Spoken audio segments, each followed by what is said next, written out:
முதல்வர் அவர்களுக்கு வந்து பிறந்த நாள் வாழ்த்து தெரிவிக்கணும். ஆமாம், உறுதியா தெரிவிக்கணும்.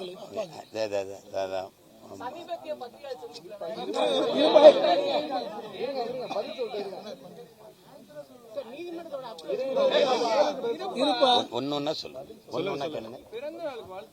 ஆமாமா, உறுதியா அது அறிக்கையாவும் கொடுப்பேன். அது இப்ப நேரம் ஆயிடுச்சு இல்ல.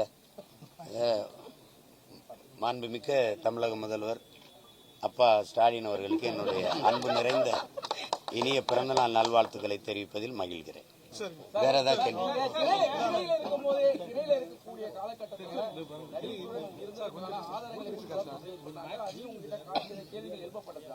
சிறையில் இருக்கும்போது எப்படி நடிகையோட சிறையில இருக்கும் போதெல்லாம் யார் அப்படி இருக்கக்கூடிய ஆகிய அலைபேசியே இருக்காது, ஒண்ணு இருக்கு.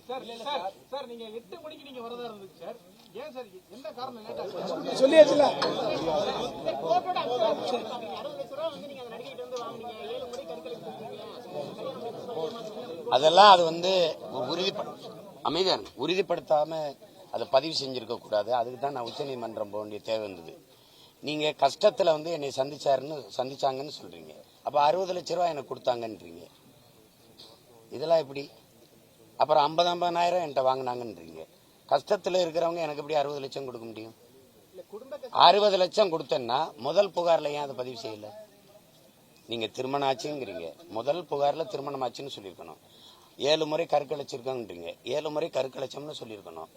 அப்ப 60 லட்சம் என்கிட்ட பணம் வாங்கினாங்கன்னு அதுலயே சொல்லியிருக்கணும். அப்புறம் 2வது குற்றச்சாட்டுல சொல்லியிருக்கணும். இல்ல 24 தேர்தலில் வரும்போது நீங்க உட்கார்ந்து வீரலட்சுமிக்கு பக்கத்தில் உட்கார்ந்து பேசிதான் அதை பேசுறீங்க. இப்ப இந்த நாடகத்தின் திரைக்கதை ஆசிரியர்கள் யாருன்னு உங்களுக்கு தெரியும் நான் நினைக்கிறேன். இப்ப இது நினைச்சு பேசும்போது இது எப்படி எடுத்துக்கிறது?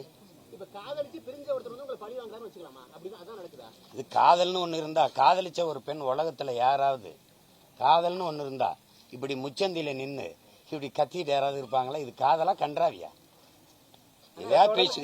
தமிழக வெற்றிக்கழக தலைவர் விஜய் பாத்தீங்கன்னா 2ஆம் ஆண்டு துவக்க விழால பாத்தீங்கன்னா வாட் ப்ரோ வை ப்ரோன்னு சொல்லிட்டு இது பண்றாங்க. உங்களுக்குள்ள வந்து கருத்து மோதல்ன்றது ஒரு இதுவா போயிட்டு எப்படி நீங்க பாக்குறீங்க? அவர் என்னைய சொன்னாரு நீங்க நினைக்கிறீங்க? இல்ல நீங்களும் வாட் ப்ரோ வை ப்ரோன்றீங்க, அவரும் அதான் சொல்றாரு. நான் சொல்றது என் தம்பி மேல இருக்கிற சோசியல் மீடியா தான் வந்து இதுவா இருக்கு. கருத்து மோதல் தான் வந்து தம்பி.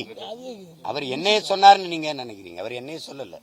அவர் சொல்லி வந்தது ஆட்சியாளர்களை. அதுல அவர் அதை சொல்றாரு. நான் சொன்னதை அவர் திருப்பி அங்க அவங்களுக்கு சொல்றாரு. கொள்கையா கருத்தா முரண்பாடு எனக்கு என் தம்பிக்கு இருக்குதே ஒழிய அன்பு பாசத்துல ஒரு துளியும் அது குறைவில்லை. அவர் எப்பவுமே என் அன்பிற்குரிய தம்பி. அரசியலா அவர் வேற தளத்துக்கு நின்றுட்டாரு, நான் வேற தளத்துல நிக்கிறேன். நான் வந்து பெரியாரை ஏற்கல, அவர் பெரியாரை கொள்கை தலைவராக ஏற்கிறார். அதுல 2 பேருக்கும் வேறுபாடு இருக்குது. அது அதை போய் பேச 2026 சட்டமன்ற தேர்தலில் டிவிக்கு கூட்டணின்றது எப்படி? அது வருவேன், அது சட்டத்தை மதிச்சு தான் நான் வருவேன்.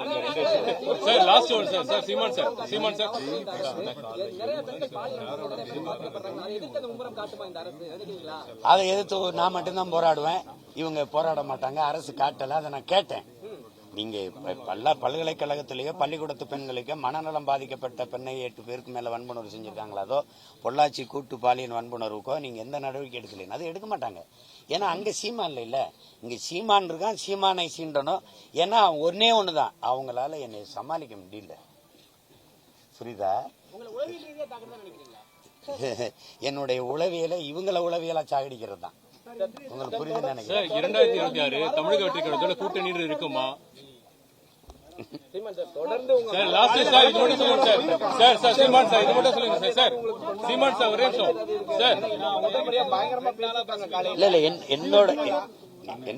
என்னுடைய மனைவி வந்து என்னைய விட ரொம்ப மன உறுதி கொண்டவர். அவர் வந்து அவங்க பிறக்கும் போதே ஒரு அமைச்சர் மகள்.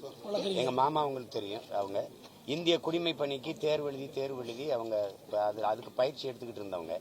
என்னைய விரும்பிட்டதுனால அதை விட்டுட்டு திருமணம் செஞ்சு வந்தாங்க. அதுக்கப்புறம் சட்டம் படிச்சு வழக்கறிஞரா இருக்காங்க.